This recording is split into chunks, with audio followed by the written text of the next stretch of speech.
Good evening and welcome you all. In today's class, we are going to start with the chapter depreciation and amortization. ठीक है, एकदम basic से start करते हैं. जैसे answer a few questions at present with you, which is one of the most valuable asset you are having with you right now. आपके पास जो है क्या है?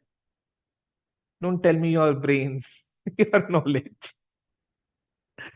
Don't tell me books, copies. Okay, that is agreed.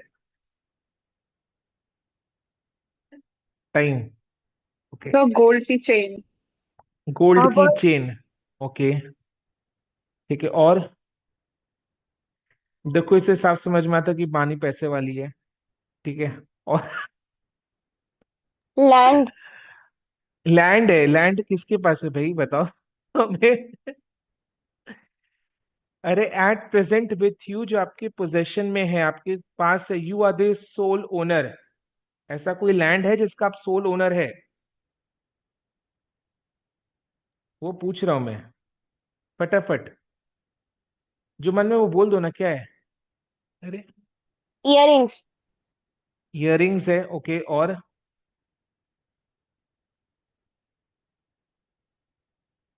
और क्या asset है आपके पास? Definitely. और क्या एसेट है जिसका हम लोग, हाँ, मोबाइल फोन. करेक्ट. तो मन की बात जुमा में आते समय इतना हिचकोले क्यों कर रही? Say it is the mobile phone. ठीक है. एट प्रेजेंट विथ यू, जिसका sole owner is yourself. ठीक है. Now tell me, is your mobile phone in the same condition as you had purchased? No. Answer is no. So has the condition deteriorated or become better? Deteriorated. Definitely deteriorated. This goes without asking. Has deteriorated. What is the main reason? Everyday usage. Everyday use or rough abuse? Handling. Rough handling. Okay. ठीक है. Rough handling, abuse, use, constant use, 24/7 use. ठीक है. सुबह उठने से पहले the first thing you check is the messages. Yes. Okay. ठीक है. Clear है. So mobile phone is not in the same condition you had purchased. The condition has deteriorated due to the regular use of the mobile phone for whatever purpose. Now tell me, in this condition, if you go to sell your mobile phone in the market, will you get the same price you had paid to purchase that mobile phone? Answer is no. Why? You will get a lesser price, more price, or same price. Lesser price less of because price. the condition has deteriorated. Deteriorated. So can I say that the value of the mobile phone has come down, has decreased? Okay. So this decrease in the value of an asset is termed as depreciation. Understood? This decrease in the value of an asset is termed as depreciation. So what is depreciation? Depreciation is decrease in the value of an asset. अब अगर business entity का कोई भी asset का value decrease कर रहा है,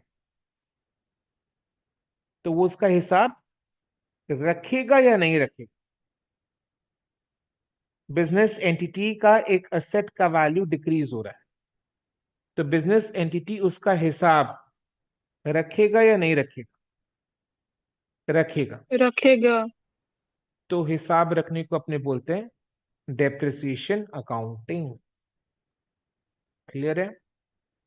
right. So in this chapter depreciation and amortization we shall understand accounting for depreciation. ठीक है? accounting for depreciation, because say for example machine, business entity machine को, machine is what, an asset.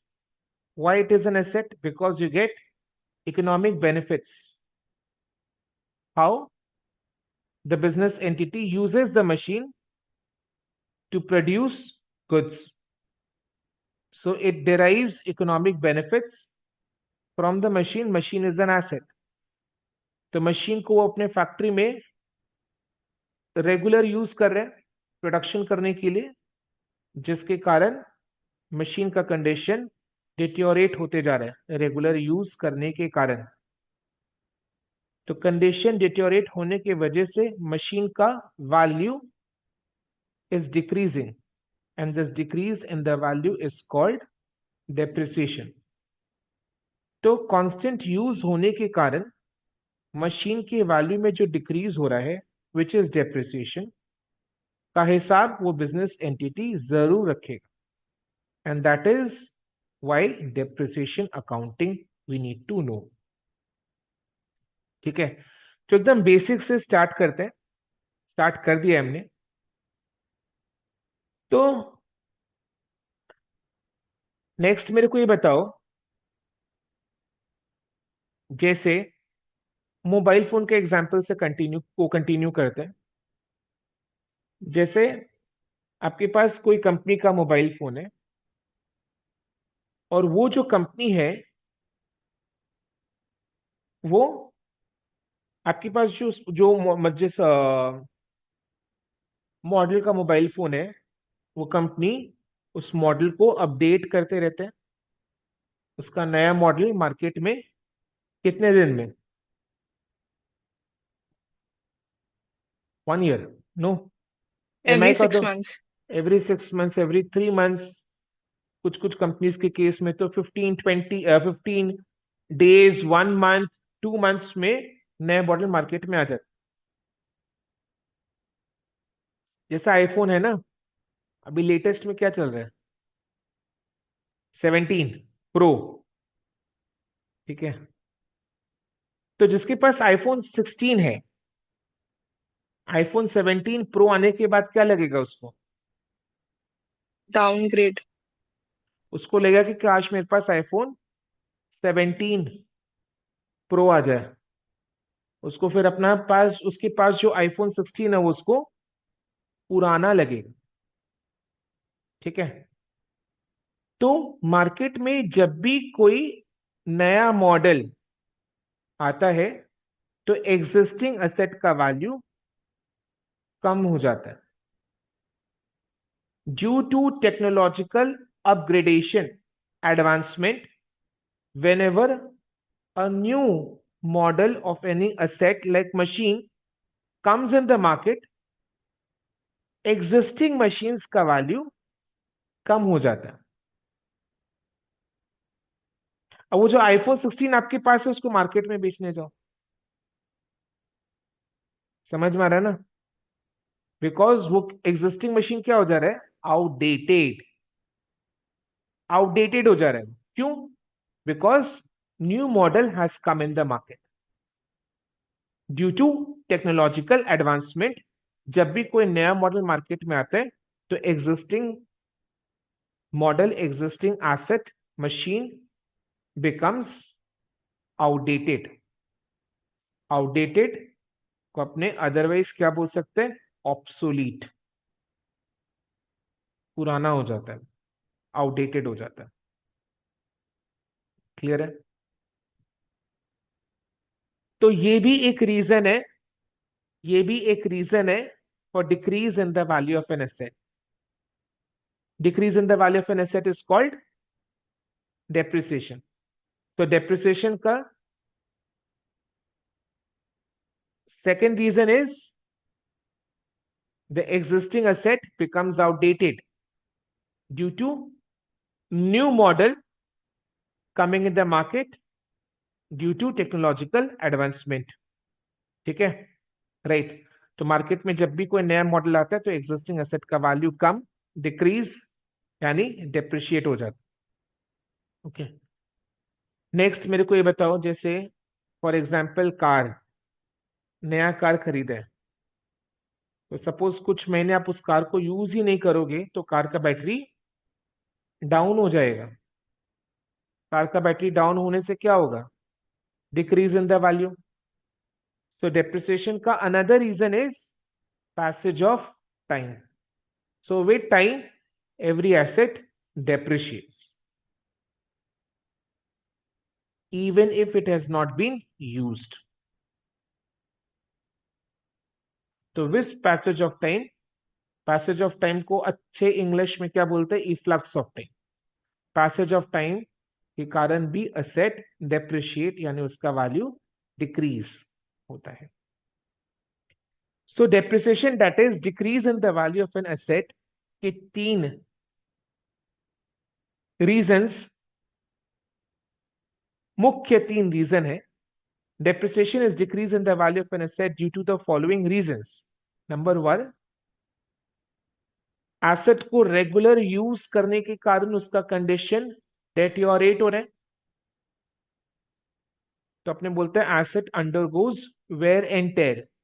Hindi करो इसका, where and टेयर मतलब asset घिस रहा है, लगातार एसेट को यूज करने की वजह से एसेट घिस रहा है। जैसे नया कार मार्केट में आया है, खरीदा है, तो उसको यूज करे जा रहा है, तो उसमें ऑब्वियस सा बात है स्क्रैचेस पड़ सकते हैं ना, ऑल है ना, राइट। तो asset undergoes wear and tear यानी एसेट घिस रहा है due to constant regular use of the asset, condition deteriorates. Efflux of time, passage of time, obsolescence, existing asset becomes outdated due to technological advancement. Okay, clear? So what are the three reasons for decrease in the value of an asset? That is depreciation, number one, wear and tear. Why? Due to regular use of the asset, the condition deteriorates. Two, efflux of time, passage of time. As the time passes, value of an asset decreases. Obvious सा बात है ना, with passage of time, value of an asset decreases even if it is not used. Third is obsolescence. Existing asset becomes outdated when there is technological advancement. Clear? So depreciation is decrease in the value of an asset. तो ये जो decrease in the value of an asset है, ये आपको क्या चीज का feeling देता है? एक्सपेंस, लॉस, एक्सपेंस का फीलिंग देता है, ठीक है। एक्सपेंस का expense, it's an expense, depreciation is an expense. Now tell me, expense तो कैसा एक्सपेंस? डेप्रिसिएशन को अपने क्या बोल सकते हैं? डेप्रिसिएशन और बाकी एक्सपेंसेस में मेन डिफरेंस क्या है? What is the difference between, जैसे salary is also an expense. Non-cash and cash expense. Very nice, very nice. Cash and non cash expense. जैसे salary is a cash expense because salary का expense needs to be paid, but depreciation is a non cash expense because depreciation का amount हम किसी को पे नहीं करते, depreciation का पेमेंट किसी को नहीं कर रहे, तो depreciation is a non cash expense. है एक्सपेंस बट नॉन कैश है। Basic difference between depreciation and other expenses is depreciation is non-cash, other expenses are cash expenses. तो depreciation का जो accounting होगा, it will be the same as for any expense. यानी expense के लिए जो rule of debit and credit अपने use करते हैं, same rule we shall use it for depreciation. All expenses are to be debited, so depreciation is to be debited. Clear? Next, so depreciation को record करने के लिए क्या journal entry pass होगा? Depreciation expense है debit, and depreciation का मतलब decrease in the value of an asset. तो डेप्रिसिएशन कब हो रहा है? जब एसेट का वैल्यू डिक्रीज हो रहा है. तो एसेट डिक्रीज, क्रेडिट. तो क्या एंट्री पास हुआ डेप्रिसिएशन के लिए? Depreciation account debit to asset account. Depreciation expense increase debit. Depreciation क्यों होता है? जब एसेट का वैल्यू डिक्रीज होता है. Asset decrease, credit. तो depreciation account debit to asset account. अब क्योंकि डेप्रिसिएशन एक्सपेंस है, यानी it is a nominal account, and हर नॉमिनल अकाउंट का ultimate final destiny is profit and loss account. So depreciation का जो अकाउंट है, लेजर अकाउंट, उसको अपने क्लोज करते हैं by transfer to profit and loss account. ठीक है, क्लियर है? सो जैसे डेप्रिसिएशन का जब अकाउंटिंग को किया, एंट्री पास हुआ depreciation account debit to asset account. So depreciation account के डेबिट साइड में, डेप्रिसिएशन अकाउंट के डेबिट साइड में टू एसेट 7,000. अब ये एक नॉमिनल अकाउंट है. हर एक नॉमिनल अकाउंट का ultimate destiny is profit and loss account. तो इसको हम क्लोज करेंगे by transfer to profit and loss account. Clear? So profit and loss account के डेबिट साइड में, डेप्रिसिएशन अकाउंट के क्रेडिट साइड में बाय पीएनएल, तो पीएनएल के डेबिट साइड में to depreciation, corresponding effect on the debit side of profit and loss account. तो क्या entry pass हुआ?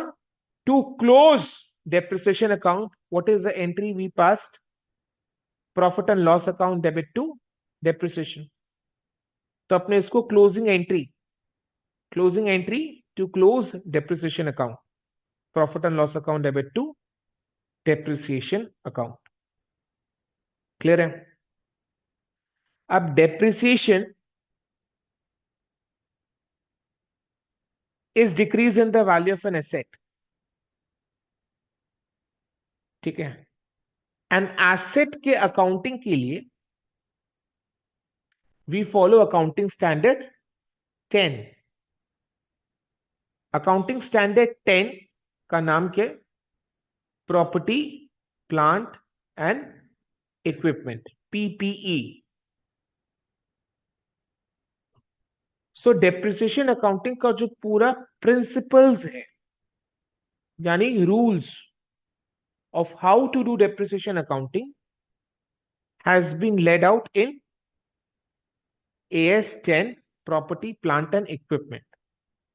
So AS10 property plant and equipment में depreciation accounting का सारा रूल्स बताया हुआ है. तो ये पूरे चैप्टर में हम इनहेरेंटली उन्हीं रूल्स को फॉलो करके पूरा अकाउंटिंग को सीखेंगे. तो स्पेसिफिकली मैं ये नहीं बताने वाला कि AS10 में ये लिखा हुआ है, वो लिखा हुआ है. जो भी अपने कर रहे हैं इस चैप्टर में, that is by default as per the principles laid down in AS10 property plant and equipment. Clear है? ठीक है. तो डेप्रिसिएशन अकाउंटिंग से रिलेटेड कुछ एक टर्म्स है जिनका ज्ञान, knowledge we need to know, we need to have. सबसे पहला है original cost. Original cost of what? Asset. तो डेप्रिसिएशन अकाउंटिंग के लिए, या ऐसे समझ लो डेप्रिसिएशन का अमाउंट अकाउंटिंग करने के लिए we need we need to determine the amount of depreciation. Accounting के लिए we need to determine the amount of depreciation. तो उसके लिए we need to understand a few terms, जिसमें से number 1 is original cost. Original cost of asset. Original cost of asset.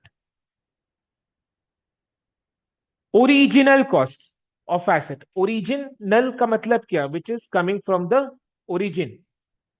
Origin का simple meaning is where time t is equal to 0. समझो.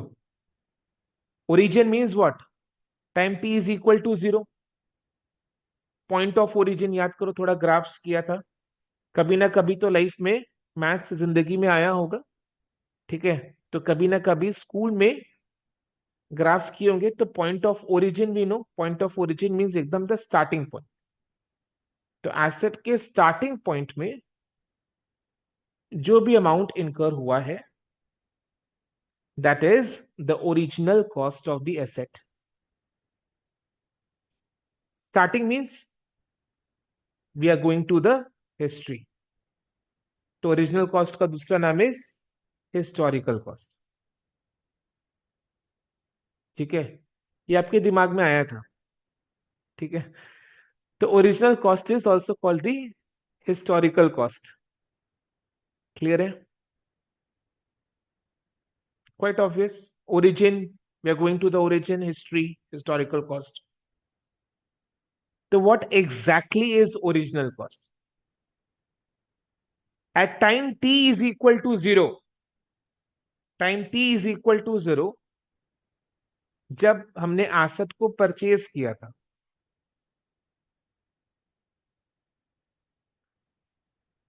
till the time the asset is brought in a condition that it can be put to use.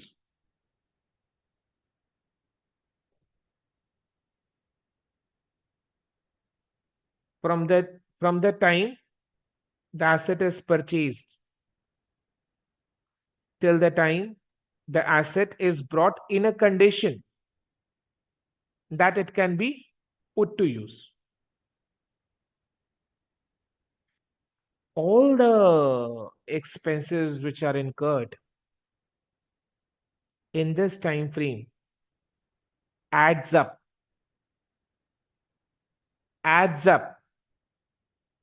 to get the original cost of the asset.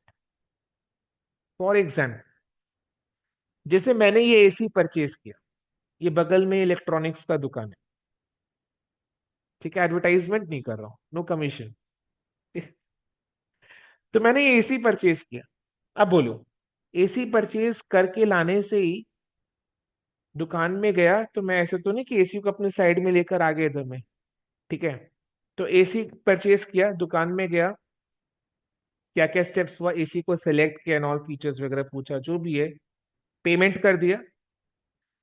तो दुकानदार ने क्या बोला कि आप जाइए, हम एसी आपके यहाँ भिजवा रहे. मैं थोड़ी ना एसी को एकदम ऐसे लेकर आऊंगा, नहीं ना. तो उसने एसी को भिजवाया, तो उसका कैरेज मेरे को ही पेमेंट करना है, ठीक है? बिकॉज दुकानदार को तो मैंने केवल एसी का प्राइस पे किया. तो एसी का प्राइस, देन एसी को मेरे प्लेस ऑफ बिजनेस में लाने का जो कैरेज है, वो खर्चा लगा. तो बंदे ने एसी लाकर मेरे प्लेस ऑफ बिजनेस में रख दिया. तो क्या वो एसी ऑन हो गया?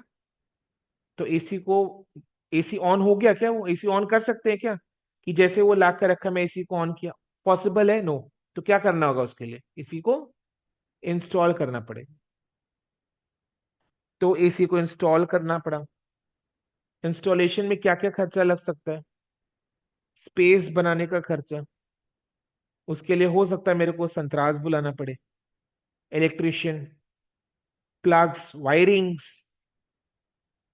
ये सब खर्चे लगे, तब जाकर कहीं एसी इंस्टॉल हुआ, and after that I can switch on the AC to make use of that AC. So till the time the AC is brought in a condition, वो AC का बटन है, till the time मैं first time उस green button को press करके AC को use कर पाऊं, till that time जो भी खर्चा लगे वो सारे खर्चे को हम AC के ओरिजिनल कॉस्ट में ऐड कर देंगे. ठीक है. So till the time the AC is brought in a condition that I can start using the AC by pressing the green button, whatever expenses has been incurred shall be added to the original cost of the asset. In fact, अगर मैंने संतराज को 10 रुपया भी दिया है, मैं depth में बता रहा हूं, चाय पाने के लिए कि जाओ चाय पीकर आ जाओ, वो भी एक तरीके से इसी के ओरिजिनल कॉस्ट में ऐड हो जाना चाहिए. दो करते नहीं है, because materiality is also a concept. ठीक है ना, समझ में आया. दो करते नहीं, बट स्टिल जो प्रोविजंस, जो प्रिंसिपल्स है AS10 में, उसके अकॉर्डिंग ये सब खर्चे भी ऐड हो जाते हैं. क्लियर है. तो इसलिए मैंने बोला वो चैप्टर में लास्ट में कराऊं, है ना. समझ में आया. सो ये है original cost. So what is original cost? Original cost means the cost which is incurred at point of origin, that is time t is equal to 0. It is also called the historical cost because it goes to the history of the asset when it was purchased by the business entity. So original cost कैसे calculate करते हैं? Whatever expenses has been incurred from the time the asset was purchased till the time the asset is brought in a condition that it can be put to use.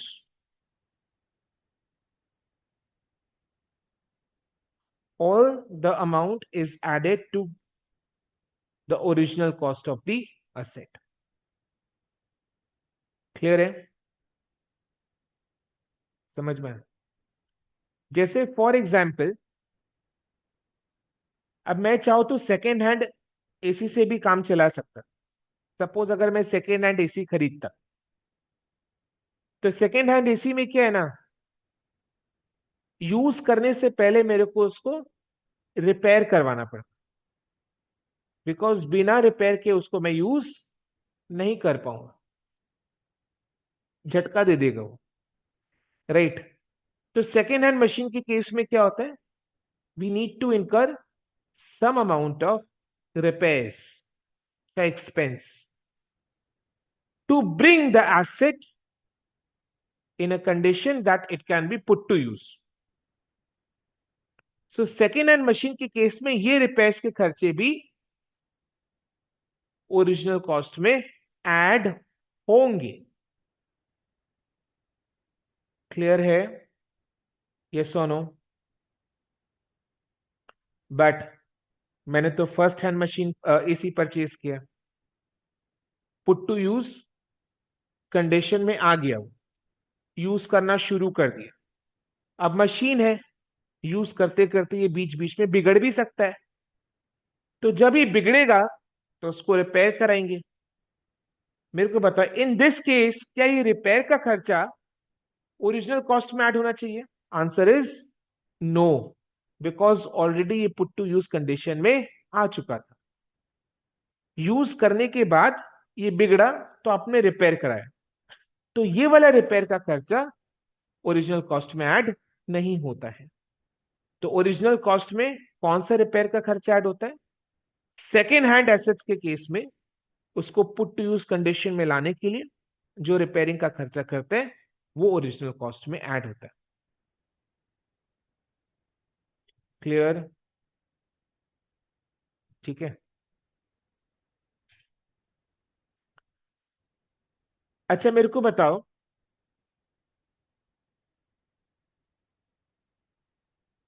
Salary अलग discussion में थोड़े time के लिए।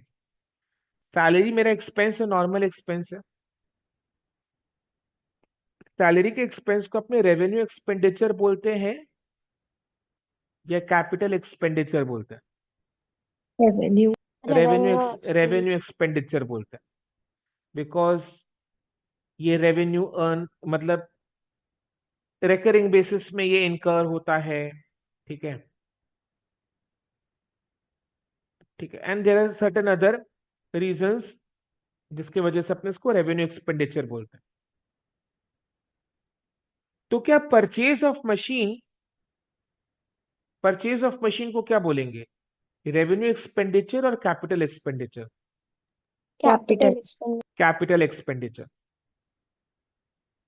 तो ध्यान से सुनना, ये जो एक एक खर्चे को हम ऐड कर रहे हैं till the time the asset is brought in a condition that it can be put to use। ये जो कैरेज का खर्चा था, संतराज का खर्चा था, इलेक्ट्रिशियन का खर्चा था, वायरिंग्स का खर्चा था, ठीक है, ये जो भी खर्चा हम ऐड कर रहे हैं टू दी ओरिजिनल कॉस्ट, ये ऐड वाले प्रोसेस को हम क्या बोलते हैं अकाउंट्स में? We are capitalising. Installation. We are capitalising. We are capitalising these expenses because we are adding these expenses to the cost of an asset। Clear? So we are doing what? Capitalizing। ठीक है। So देखो, all the expenses which are incurred to bring the asset purchased in a put to use condition are to be capitalized। What is to be capitalized? Capitalized means added to the cost of the asset। So what is to be capitalized means it is to be added to the cost of the asset। For example, purchase cost plus freight and cartage। Freight and cartage means carriage. Installation charges are added to make the original cost of the asset। In case of second-hand asset, any repair expenses to make the asset working is added to the cost of the asset। Clear है? तो ये first term which we understood associated with computation of depreciation। The second term is useful life। Useful life का मतलब क्या है? Useful life का मतलब है, ध्यान से सुनना, एग्जाम्पल डिस्कस कर। जैसे आपके पास जो मोबाइल फोन है, कंपनी वाला क्या बोलते हैं कितने साल चल जाएगा? 2 years. कंपनी वाला बोलता है ये 5 साल चल जाए। बट आपने अपने मोबाइल फोन को केवल 2 ही साल यूज किया, तो उस मोबाइल फोन का useful life is 2 years। So, sir, then what is 5 years? It is the economic life। यानी जितने टाइम पीरियड के लिए the asset can be use, ध्यान से सुनना फिर से, जितने टाइम पीरियड के लिए the asset can be use is the economic life of the asset. And जितने टाइम पीरियड के लिए the business entity expects to use the asset is its useful life। जैसे एक कार का यूजफुल लाइफ 10 years का होता है, but कुछ लोग होते हैं कार खरीदते हैं तो उन लोग 3-4 साल में कार को चेंज करते हैं, तो उनके लिए कार का यूजफुल लाइफ इज 4 years, जबकि कार का इकोनॉमिक लाइफ इज 10 years। तो डेप्रिसिएशन के लिए relevant is the useful life, क्योंकि डेप्रिसिएशन क्या देखेगा कि आपने असेट को कितने टाइम पीरियड के लिए यूज, आप अपने एसेट को कितने टाइम के लिए यूज करोगे। तो रेलेवेंट क्या है? Useful life. So what is useful life? The time period for which the business entity expects to use the asset। expects, coming to the word expects later। समझ में आया? तो what is useful life? Useful life is the estimated time period for which the business entity expects to use the asset। Clear है?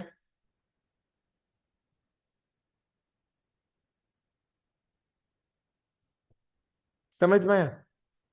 Next,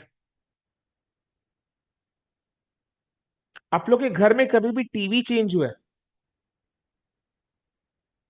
नहीं? Yes, sir. TV TV change हुआ है? अच्छा, कभी किसी के घर में वो पुराना वाला टीवी था, बॉक्स टीवी जिसको अपने बोल, Yes, sir. एंड देन उसके बाद Flat LED. Flat LED TV आया, तो आपने जब अपना टीवी को चेंज किया तो आपने पुराने टीवी के साथ क्या किया? पुशअप्स। नहीं, तो आपने पुराने तो टीवी के साथ क्या if किया? anyone needed it तो दे दिया था।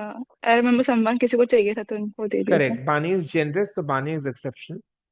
ठीक है, तो बानी डोनेटेड अ टीवी पीस, अरे शी वांट्स टू। sure. ठीक है। तो आज donated नहीं, donated तो होते जब condition is very good. It was not in a very good condition. WhatsApp ने बेसिकली कूड़ा के तौर पर उसको डिस्कार्ड कर दिया। अरे ओके ठीक है, चलो। तो आपने क्या किया, दुकान में जाकर जब नया टीवी परचेज करे थे तो दुकानदार से पूछा कि ये पुराना टीवी मेरे पास है तो इसका कोई दाम मिलेगा क्या मेरे को? तो दुकानदार ने पूछा होगा कि कौन से मॉडल का टीवी है, इसका कोई क्या कंडीशन है, दिखाओ मेरे को। तो आप फोटो खींच कर गए थे तो आपने दिखाया उसको, तो ये है, तो वो बोला कि इसका मैं 1000 रुपया लेने को रेडी हूँ, यानी आपका जो प्राइस है उसमें से 1000 रुपये वो माइनस कर देगा जो भी है। तो that's the value you get out of that asset at the end of its useful life. आपने वो टीवी को पूरा यूज कर लिया, है ना? मार्केट में नया मॉडल आने लग गया तो वो टीवी आउटडेटेड हो गया, ऑब्सोलीट हो गया, तो आप टीवी को रिप्लेस करने गए, तो पुराना टीवी को बेचकर आप नया टीवी खरीदे, तो पुराना टीवी का यूजफुल लाइफ खत्म। सो उसकी यूजफुल लाइफ के एंड में जो भी वैल्यू आपको मिला, that is the scrap value of that asset. Clear है? समझ में आया? तो scrap value is what? The value which we expect to realise from discarding the asset at the end of its useful life। Clear है? So it is the estimated residual value expected to be realized when the asset is disposed at the end of its useful life। ठीक है? तो 3 terms हमने discuss किया। Number 1 is useful life, number 1 is original cost, number 2 is useful life, number 3 is scrap value. ठीक है? ये 3 में से कौन सा, 3 कौन से मतलब 3, original cost, useful life and scrap, में से कौन सा, किसका वैल्यू या अमाउंट अपने को सर्टेनिटी के साथ पता है, पता होता है with certainty? Original cost, because उसका पेमेंट ऑलरेडी हो चुका है। Payment in the sense that amount has already been incurred. Payment हो सकता है कि आप कुछ दिन बाद करें, but the amount is now certain. The original cost is known with certainty. But what about useful life and scrap value? These are estimates. Useful life मतलब जितने टाइम पीरियड के लिए हम एक्सपेक्ट करते हैं एसेट को यूज करेंगे हमारे बिजनेस में. स्क्रैप वैल्यू का मतलब यूजफुल लाइफ के एंड में एसेट को इतना में बेच पाएंगे. तो ये मेरा एस्टिमेट्स है, which we use it for depreciation accounting. So these are called accounting estimates. So useful life and scrap value are my accounting estimates. Are my accounting estimates. And estimates are always subject to. Estimates are always subject to. You're expecting 75 out of 75 in accounting. This is always subject to. Tell me. One word answer. It is always subject to change. So estimates are always subject to change. Because आपने जब अपना mobile phone purchase किया था आपको लगा था ये 2 साल चला लूंगा मैं, बट वो विद इन 1 ईयर आपने उसका स्क्रीन व्रीन सब तोड़ के उसका कत्ल कर दिया. You have murdered the mobile phone like anything. ठीक है, तो योर एस्टिमेट चेंज्ड. फिर 1 साल बाद आपको लगा कि ये 1 महीना और टिकेगा अगर चला पाया तो. Accounting estimates are always subject to change. तो इसीलिए अकाउंटिंग स्टैंडर्ड 10 क्या बोलते हैं कि ये जो अकाउंटिंग एस्टिमेट्स है these are subject to change. तो अपना काम क्या है? To review. Review means to find out any change. Review दोबारा से निकालना है. To find out any change हर साल करना है. सो डेप्रिसिएशन अकाउंटिंग में जो useful life and scrap value अपने यूज करते हैं as accounting estimates are subject to change, so this must be reviewed. ठीक है. So देखो, useful life and scrap value are accounting estimates which are to be reviewed for any change at the end of each accounting year. Clear है? आई बात समझ में? Okay. अच्छा, ये वाला जर्नल एंट्री सबको पता है ना. जब हम एसेट को परचेज करते हैं, एसेट परचेज करते हैं, राइट. तो क्या एंट्री पास होता है? Asset comes in debit, cash goes out, credit. और अपने उधार में परचेज किए तो टू कैश के जगह टू सप्लायर अकाउंट. उधार मतलब लायबिलिटी इंक्रीज, क्रेडिट. ठीक है. So when an asset is purchase the entry is asset account debit to supplier और to cash account or to bank account, whatever. Asset increase debit, cash is an asset, decrease credit. उधार में purchase किया तो supplier liability increase, credit. Okay.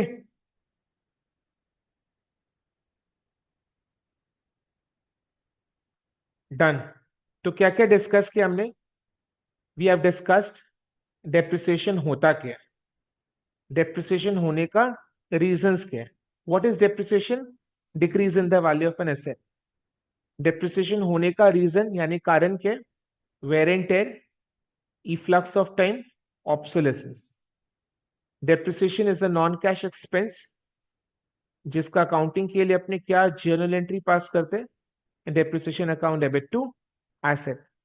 अब क्योंकि depreciation एक nominal account है तो इसको ईयर के एंड में final profit and loss account में ट्रांसफर कर देंगे. तो एंट्री पास होगा profit and loss account debit to depreciation account, जिससे देखो हमारा डेप्रिसिएशन अकाउंट क्लोज हो जाएगा. क्लियर है? Depreciation का accounting is done as per the principles given in AS10 property plant and equipment, and depreciation के computation से associated 3 terms को हमने discuss किया, original cost, useful life and scrap value. Original cost क्या है? जो भी सारा खर्चा लगा है till the time the asset is brought in a condition, put to use condition, वो अपने ओरिजिनल कॉस्ट में ऐड करते हैं. ओरिजिनल कॉस्ट में ऐड करने के प्रोसेस को अपने कैपिटलाइजेशन बोलते हैं. We are capitalizing the expenses, right? Clear? Entry क्या पास होगा? Asset account debit to supplier account if it is purchased on credit, otherwise to bank और टू कैश अकाउंट.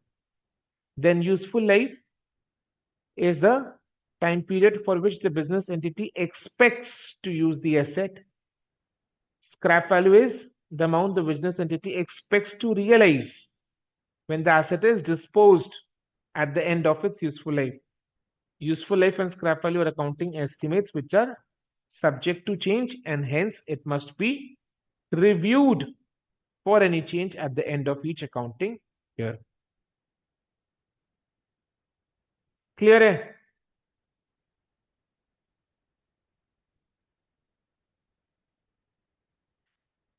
ओके. तो अभी डेप्रिसिएशन अकाउंटिंग के लिए मेरे को डेप्रिसिएशन का अमाउंट चाहिए, यानी डेप्रिसिएशन को कैलकुलेट करना है. डेप्रिसिएशन को कैलकुलेट करना है. Computation of depreciation. Depreciation is decrease in the value of the any asset. तो वो रेट ऑफ डिक्रीज डेप्रिसिएशन अपने को कंप्यूट करना है. अमाउंट ऑफ डेप्रिसिएशन चाहिए मेरे को, right? So there are various methods जो हम अभी एक एक करके डिस्कस करेंगे. There are various methods to compute depreciation. ठीक है? मेथड्स को डिस्कस करने से पहले एक फंडामेंटल चीज को याद रखो, वो ये है कि अकाउंटिंग स्टैंडर्ड 10 क्या बोलते हैं? क्या बोलता है अकाउंटिंग स्टैंडर्ड 10? कि आप डेप्रिसिएशन चार्ज क्यों कर रहे हैं? क्यों कर रहे हैं आप डेप्रिसिएशन चार्ज? क्योंकि एसेट का वैल्यू डिक्रीज हो रहा है.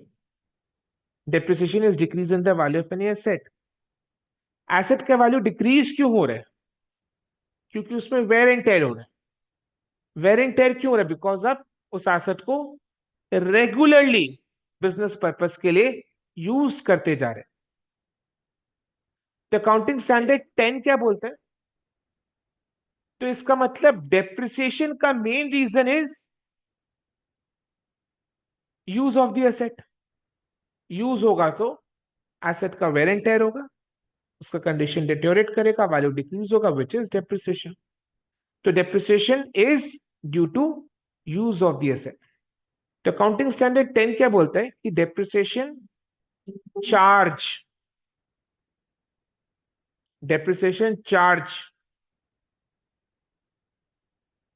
करने का जो डेप्रिसिएशन कंप्यूट करने का जो मेथड है, वो मेथड ऐसा होना चाहिए that it is giving a picture, or you can say it is reflecting the pattern in which the asset is used. मतलब डेप्रिसिएशन कैलकुलेट करने का मेथड, बिकॉज बहुत सारे मेथड्स हैं. अब कौन सा मेथड कौन से एसेट के लिए यूज करें, ये बिजनेस एंटिटी डिसाइड करता है. हर एक एसेट पर डेप्रिसिएशन चार्ज करने का मेथड डिफरेंट. तो कौन से एसेट को कौन से मेथड से डेप्रिशिएट करें, कौन सा एसेट पर कौन सा मेथड टू कंप्यूट डेप्रिसिएशन लगाए, तो वो डिसाइड करने का काम बिजनेस एंटिटी का है. बिजनेस एंटिटी डिसाइड करता है कि उसके कौन से एसेट पर कौन सा मेथड ऑफ डेप्रिसिएशन यूज करना है। तो इसीलिए अकाउंटिंग स्टैंडर्ड 10 क्या बोलते हैं कि सावधान सावधान कि डेप्रिसिएशन कंप्यूट यानी चार्ज करने का मेथड ऐसा होना चाहिए which gives a picture or basically it reflects the pattern in which the asset is used in the business. जैसे फॉर एग्जाम्पल, जैसे अगर कोई एसेट का यूज हर साल सेम है, फॉर एग्जाम्पल हमारे कॉलेज का बिल्डिंग, उसका यूज हर साल सेम है,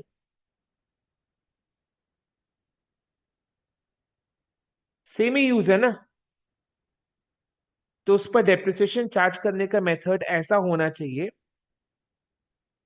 यानी डेप्रिसिएशन कंप्यूट करने का मेथड ऐसा होना चाहिए जो उस बिल्डिंग पर हर साल सेम अमाउंट ऑफ डेप्रिसिएशन दे। क्यों? बिकॉज हर साल the use is the same, so every year the amount of depreciation should be the same. So ऐसा मेथड को चूज करो जो every year same amount of depreciation provide कर। Second example, जैसे कार या बाइक जब अपने परचेज करते हैं तो उसका माइलेज अच्छा होता है, एंड ईयर आफ्टर ईयर जैसे जैसे उसका यूज ईयर आफ्टर ईयर क्या होता है, बाइक जैसे जैसे पुराना होते जाता है उसका माइलेज भी डिक्रीज होते जाता है, तो अकॉर्डिंगली उसका यूज भी कम होते जाता है। यस और नो? क्लियर? तो यूज कम होते जा रहे हैं बिकॉज पुराना होते जा रहा है, तो ज्यादा यूज नहीं कर पा रहे, फटफटिया हो गया भाई। क्लियर ना? तो उसका यूज हर साल डिक्रीज होते जा रहा है। अब जिस एसेट का यूज हर साल डिक्रीज हो रहा है तो उस पर डेप्रिसिएशन चार्ज करने का मेथड ऐसा होना चाहिए जिसमें हर साल डेप्रिसिएशन का अमाउंट भी डिक्रीज हो, क्योंकि डेप्रिसिएशन चार्ज करने का मेथड, कंप्यूटेशन करने का तरीका should directly reflect the pattern in which the asset is use. अगर एसेट हर साल सेम यूज हो रहा है तो डेप्रिसिएशन का अमाउंट हर साल सेम, हर साल यूज फॉल हो रहा है तो डेप्रिसिएशन का अमाउंट हर साल डिक्रीज होना चाहिए। क्लियर है? ठीक है।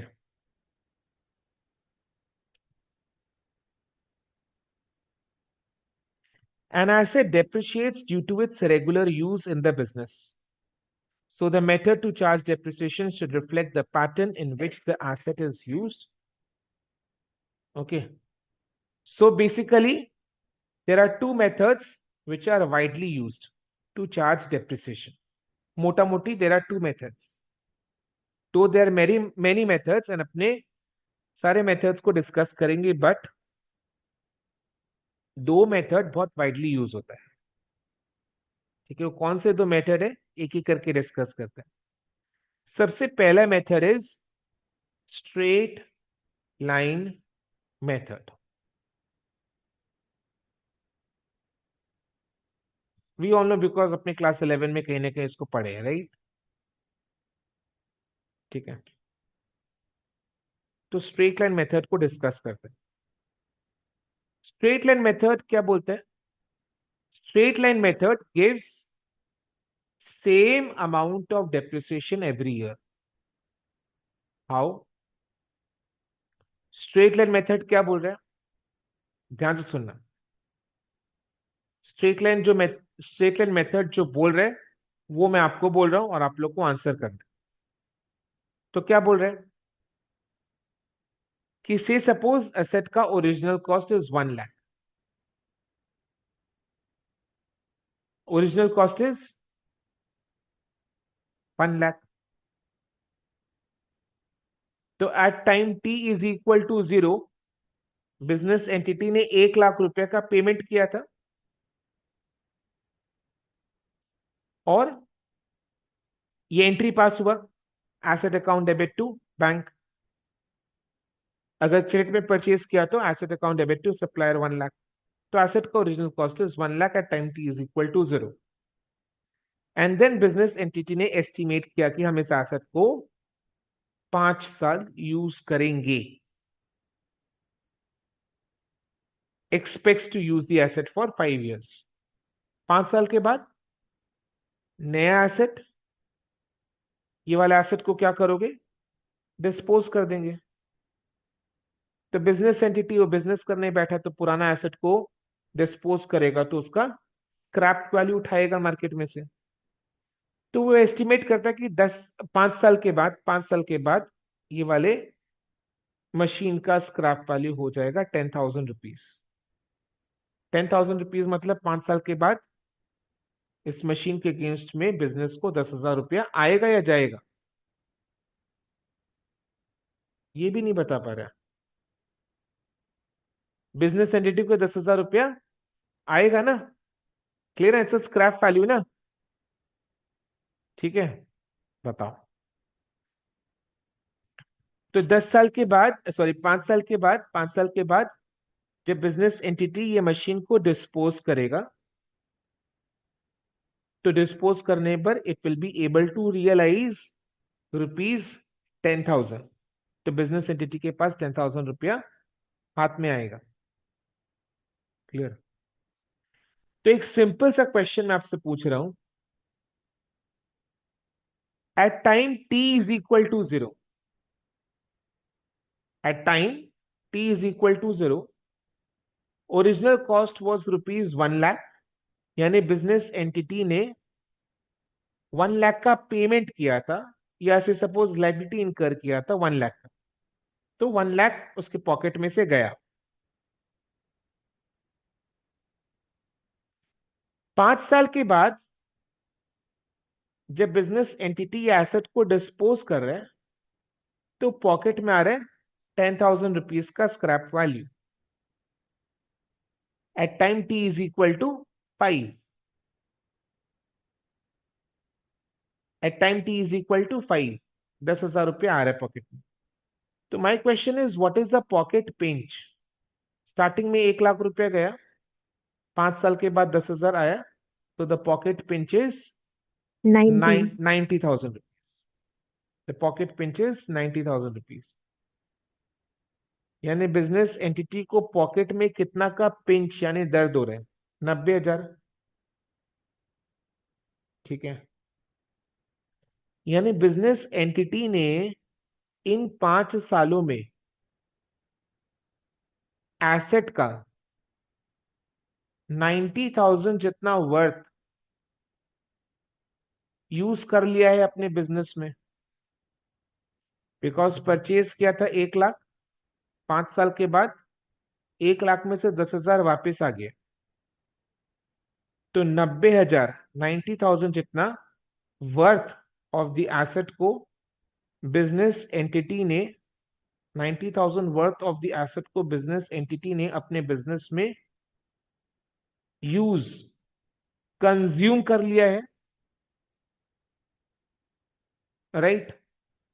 तो बिजनेस एंटिटी ये 90,000 को अपना एक्सपेंस मानेगा ओवर दीज 5 years,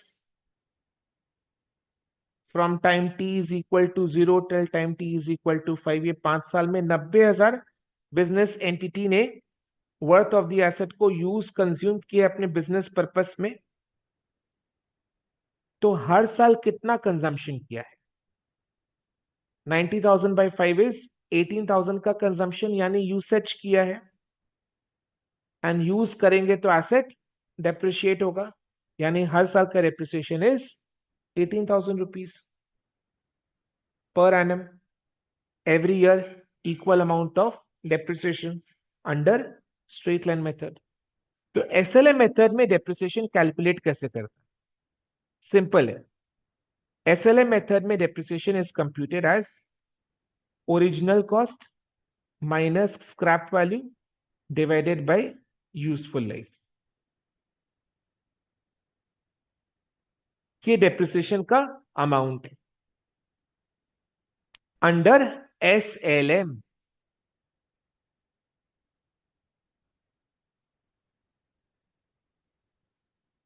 क्लियर है? समझ में आया? डिस्कशन बहुत बाकी है इसमें एसएलएम में, एक एक करके करें स्लोली एंड स्टेडीली। यहां तक क्लियर है? Depreciation under SLM is computed using the formula original cost minus scrap value divided by useful life number of years।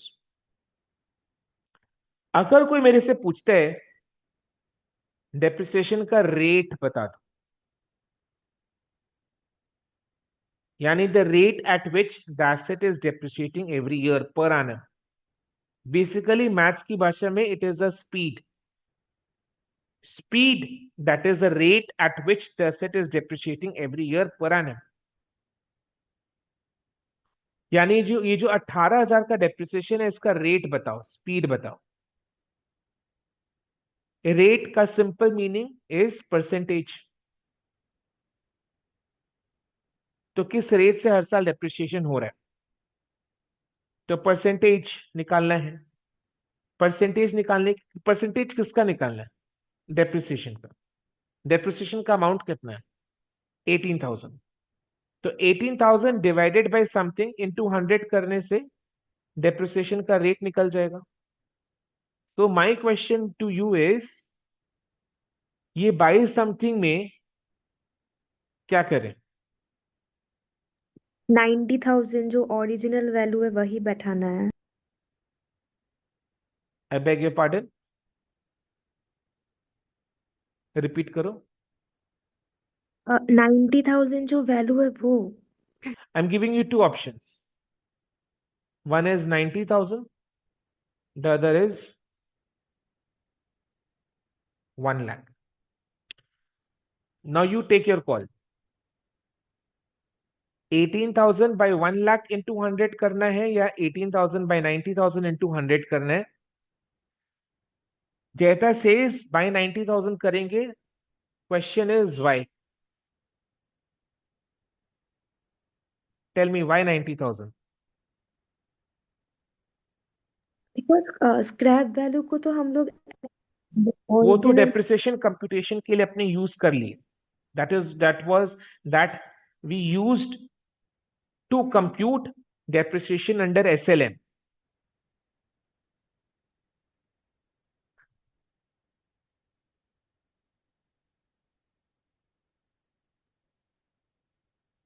ऐसे समझो।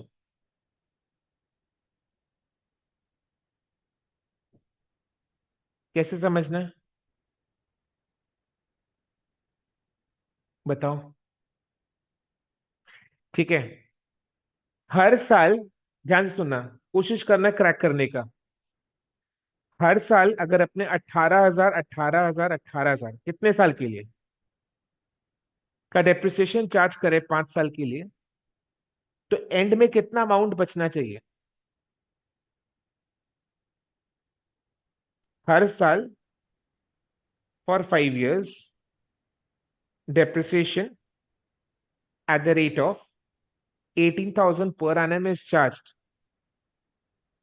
तो एंड में कितना बचना चाहिए? 10,000 बचना चाहिए, 90,000 का डेप्रिसिएशन है। 10,000 बचना चाहिए, क्योंकि अगर अपने 18,000 के हिसाब से 5 साल एसेट को डेप्रिशिएट किए तो एसेट 5 साल में 90,000 डेप्रिशिएट हो जाएगा, बिकॉज हमने एसेट का उतना ही कंजम्पशन यूसेज किया है। तो एंड में बचेगा कितना? 10,000। और वो दस यस सर। हजार क्या है? At the end of the 5 year, at the end of the 5th year, at the end of the useful life, asset का स्क्रैप वैल्यू।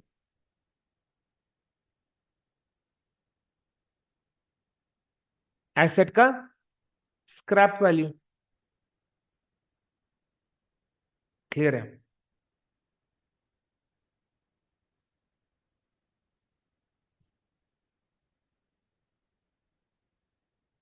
ठीक है, तो मेरे को at the end of the 5th year 10,000 scrap value. बोलो। सो I given you hint कि अगर मैं अपने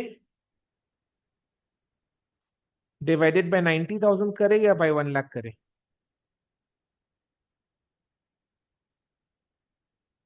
डिवाइडेड बाय 90,000 करे या 1 लाख करे? टेल मी।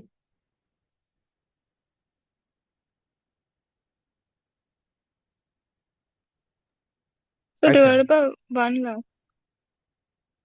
एक और हिंट दे देता हूं। डेप्रिसिएशन का जो रेट है, डेप्रिसिएशन का जो रेट है, उस हिंट में आंसर मिल जाएगा, बट डेप्रिसिएशन का जो रेट है that is always applied on its original cost. 1 lakh. Correct. सो ये जो रेट है percentage that will always be applied on its original cost.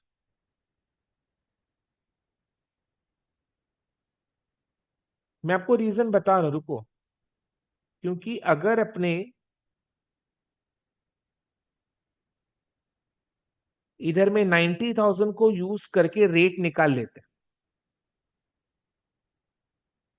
तो रेट निकल गया, सपोज रेट निकल गया, कितना आ रहा है, 20% आ रहा है।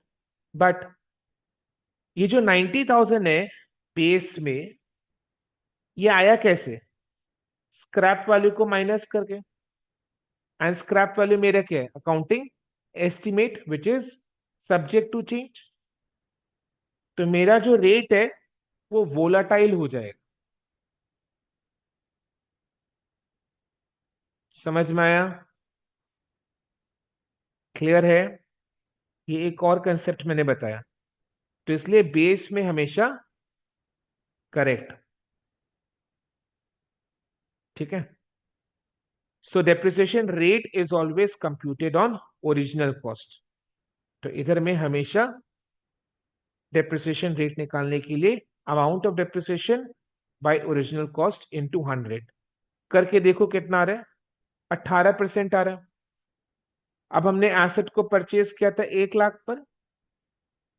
हर साल डेप्रिसिएशन का rate 18% per annum will be computed on original cost.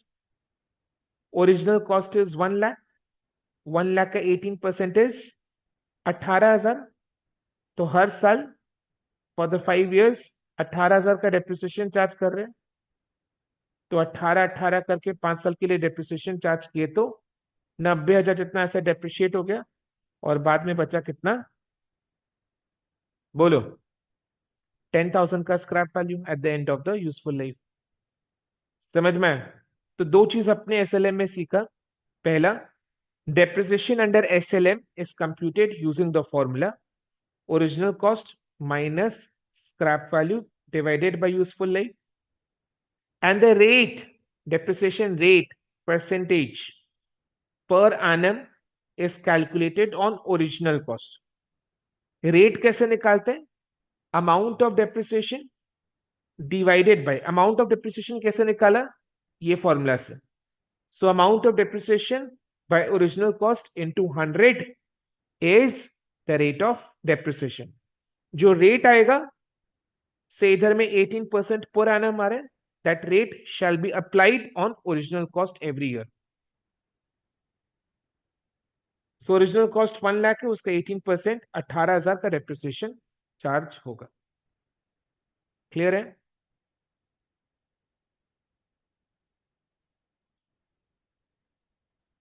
पांच साल के लिए आपने 18,000 करके डेप्रिशिएट किया।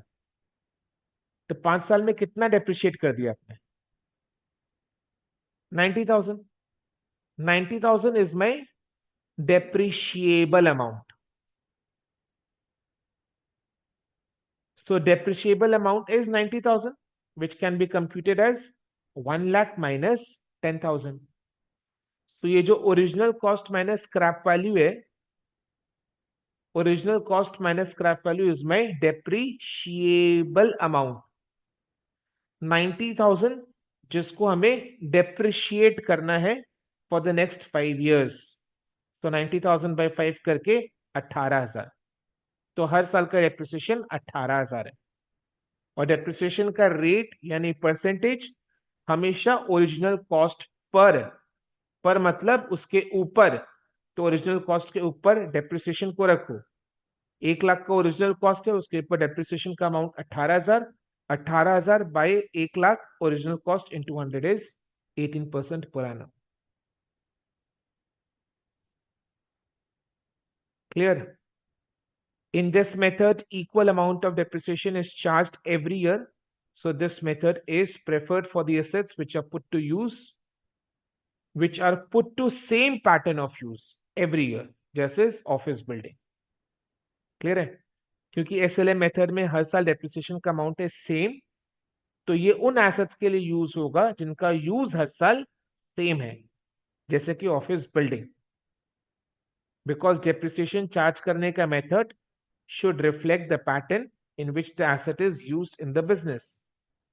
तो एसएलएम में अगर हर साल इक्वल अमाउंट ऑफ डिप्रिसिएशन निकल रहा है, तो ये उस एसेट के लिए यूज होगा जो कि हर साल सेम वे में यूज हो रहा है.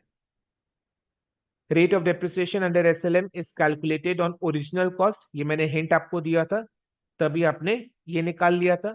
Depreciation rate is equal to depreciation amount of depreciation under SLM by original cost into 100, which is equal to 18,000 by 1 lakh into 100 is 18% per annum. ठीक है?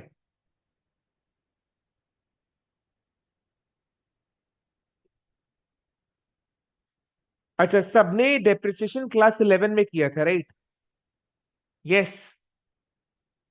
ऑनलाइन जिन लोग क्लास अटेंड कर रहे हैं बताओ. हाँ सर. किया था. Yes sir. अच्छा, एसएलएम सीखा था? बिल्कुल सीखा था. Have you ever asked your teacher, or have you ever wondered why this method is called as straight line method? This I think I've told you. Okay, you don't answer. Okay. Have you ever wondered or asked your teacher why this method is called a straight line method? Why the name straight line? What is so straight line about this method? Just because amount of depreciation is same every year? Let us understand the correct reason. तो अपने एक graph का help लेंगे. ठीक है? Horizontal axis को क्या बोलते हैं? X axis. वर्टिकल एक्सिस को वाई एक्सिस. 0. सो ग्राफ में अपने टू वेरिएबल्स का रिलेशन को प्लॉट करते हैं, एक्स एंड वाई. वेरिएबल्स यानी जिसका वैल्यू चेंज होता है. तो दो वेरिएबल्स आपस में कैसे रिलेटेड है उसको अपने with the help of graph समझते हैं. तो हॉरिजॉन्टल में एक्स एक्सिस है, वर्टिकल इज वाई एक्सिस. ये दोनों वेरिएबल्स है. एंड अपने को एक इक्वेशन हमने बचपन में कभी सीखा होगा, y is equal to M X plus C. ठीक है? नहीं सीखा है तो यहां पर देख लो. ठीक है? y is equal to M X plus C मैंने आपको बताया. अब ये जो इक्वेशन है इसमें बताओ, दो वेरिएबल्स है x और y. इनमें से कौन सा variable is dependent on the other and कौन सा is independent? Y is dependent and X is independent. Perfect. X is independent and y is dependent. Why? Because y is equal to mx plus c. तो y का value depend करेगा x पर. x का value पता चलेगा, m से multiply करेंगे, c को ऐड करेंगे तो निकलेगा y. तो y is dependent and x is independent. अभी इस ग्राफ में अपने को दो वेरिएबल्स टाइम एंड डेप्रिसिएशन को प्लॉट करना है, कि बीच के रिलेशन को प्लॉट करना है. तो मेरा नेक्स्ट क्वेश्चन इज, डेप्रिसिएशन और टाइम में से किसको मैं इंडिपेंडेंट वेरिएबल की जगह रखूं एंड किसको मैं डिपेंडेंट वेरिएबल की जगह रखूं? टाइम और डेप्रिसिएशन में से कौन सा इंडिपेंडेंट है एंड कौन सा डिपेंडेंट है? Time is always independent because time and tide waits for none. Okay, so समय किसी के लिए रुकता नहीं है, समय निरंतर रूप से चलते जाता है. तो टाइम इज इंडिपेंडेंट, यानी टाइम को मैं एक्स एक्सिस में रखूंगा because x is independent. And depreciation depends on time, ये हमने स्टार्टिंग में पढ़ा, पैसेज ऑफ टाइम. तो डेप्रिसिएशन इज डिपेंडेंट, तो इसको वाई एक्सिस में रखेंगे. ठीक है? क्लियर है? अब ये जो एग्जाम्पल हम ले रहे थे एसएलएम में, इसमें असेट का कितना use, what is the number of years of useful life? 5 years. तो टाइम एक्सेस में 1, 2, 3, 4 एंड 5। एंड एसएलएम में डेप्रिसिएशन कितना आया था? 18,000। तो 18,000 इज सपोज ईयर। तो ईयर 1 में 18,000, ईयर 2 में भी 18,000, ईयर 3 में भी 18,000, ईयर 4 में भी 18,000, ईयर 5 में भी 18,000, बिकॉज अपने हर साल 18,000 का डेप्रिसिएशन चार्ज कर रहे हैं। Now join the dotted dots to get the line. So you get a straight line parallel to the time axis, and hence the name straight line method. So in case of straight line method, depreciation forms a straight line parallel to the time axis, and that is why the name straight line method of depreciation.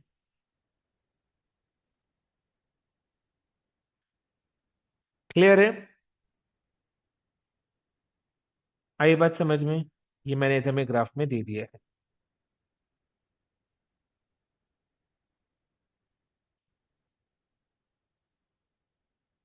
So depreciation under SLM is a straight line parallel to the time axis. ठीक है? Clear है? फटाफट yes no में जवाब दो। Yes, sir. Yes, sir. ठीक है?